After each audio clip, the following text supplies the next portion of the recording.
Today we're going to take a look at how you can change the brightness of an image in Photoshop. It's pretty simple, there's several different ways we'll show you how to do it. The first way is by adding an adjustment layer down here in the bottom right hand corner. I usually click brightness and contrast. From here you have several options. You can increase and decrease the brightness along with the contrast to your needs. But the other way in which the way I think is better, we're just going to delete this and we're going to go up to the top.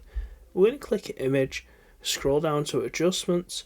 Once we're in adjustments, we're going to want to look for shadows/highlights. When we're in this box here, you're going to see that something's already happened. If we uncheck the preview box and check it again, you can see that it's automatically done it for us. If you click show more options, there is other options that can be played with to tune your image to the brightness, contrast ratios and highlights that you like.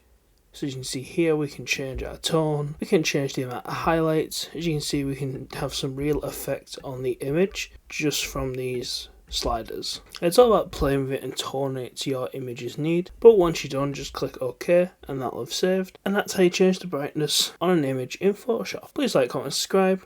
I'll see you next time.